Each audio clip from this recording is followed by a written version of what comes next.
Friends, welcome to choose Narendra IAS. आज हम बात करेंगे इस ऐसे चक्रवात के बारे में जिसने भारत में एक बड़े हिस्से पर बहुत तबाही मचा दी है। इस चक्रवात का नाम है चक्रवात ताउते। सबसे पहले देखते हैं ये चर्चा में क्यों है। तो हाल ही में चक्रवात ताउते साइक्लोन ताउते के कारण गुजरात में लैंडफॉल की स्थिति देखी गई है, जो कि केरल, कर्नाटक, गोवा, महाराष्ट्र राज्यों के तटीय क्षेत्रों से गुजरते हुए इस चक्रवात ने वहाँ की भारी तबाही मचाई है। आगे देखते हैं दोस्तों इसके प्रमुख बिंदुओं को, ताउते के बारे में। इसका नामकरण कहाँ और कैसे हुआ है। ताउते एक उष्णकटिबंधीय चक्रवात ट्रॉपिकल साइक्लोन है जिसका नाम म्यांमार द्वारा रखा गया है। बर्मीज भाषा में इसका अर्थ गैको है। एक अत्यधिक शोर करने वाली छिपकली हाईली वोकल लिजर्ड है, जबकि सामान्यतः उत्तरी हिंद महासागर क्षेत्र, बंगाल की खाड़ी और अरब सागर में उष्णकटिबंधीय चक्रवात पूर्व मानसून अप्रैल से जून माह और मानसून के बाद अक्टूबर से दिसंबर की अवधि के दौरान विकसित होते हैं। और आगे देखते हैं कि मई, जून और अक्टूबर नवंबर के माह गंभीर तीव्र चक्रवात उत्पन्न करने के लिए की जाने वाली भारतीय तटों को प्रभावित करते हैं। आगे देखते हैं इनका वर्गीकरण। ये अत्यधिक गंभीर चक्रवाती तूफान से कमज़ोर होकर अत्यधिक गंभीर चक्रवाती तूफान के रूप में परिवर्तित हो गया है। और भारतीय मौसम विज्ञान विभाग, इंडिया मेट्रोलॉजिकल डिपार्टमेंट IMD चक्रवातों को उनके द्वारा उत्पन्न अधिकतम निरंतर सतही हवा की गति maximum sustained surface wind speed MSW के आधार पर वर्गीकृत करता है। अब देखते हैं कि चक्रवातों की गंभीर स्थिति कौन सी है। गंभीर स्थिति वह है जब इसकी स्पीड 48 से 63 किलोमीटर प्रति घंटे हो, जबकि बहुत गंभीर उस स्थिति को बोलते हैं जब 64 से 89 किलोमीटर प्रति घंटे हो, और अत्यंत गंभीर स्थिति जब बोलते हैं जब 90 से 119 किलोमीटर प्रति घंटे हो, जबकि सुपर साइक्लोनिक एक उस स्थिति को बोलते हैं सुपर साइक्लोनिक स्टॉर्म 120 किलोमीटर प्रति घंटे के रूप में वर्गीकृत किया गया है।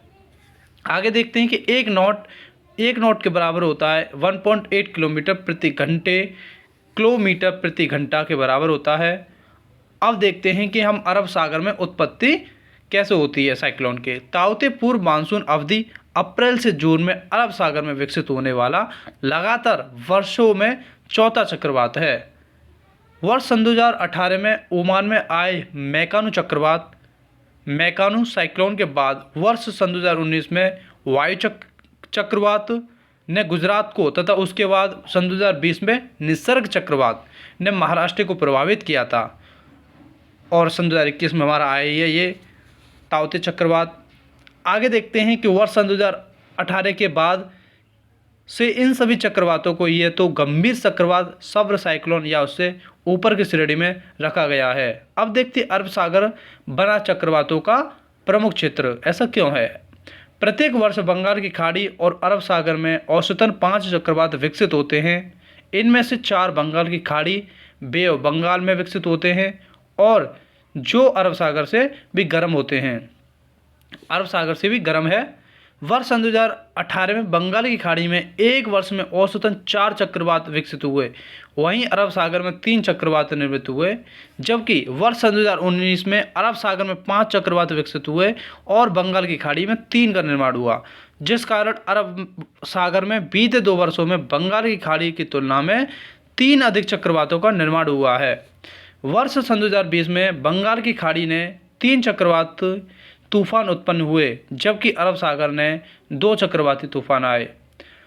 हाल ही के वर्षों में मौसम विज्ञानियों ने देखा कि अरब सागर भी गर्म हो रहा है। यह ग्लोबल वार्मिंग से जुड़ी एक घटना है। ये देखा गया है कि अरब सागर में समुद्र की सतह का तापमान लगभग 40 वर्षों से बढ़ रहा है। तापमान में वृद्धि 1.2 से 1.4 डिग्री सेल्सियस तक हुई है।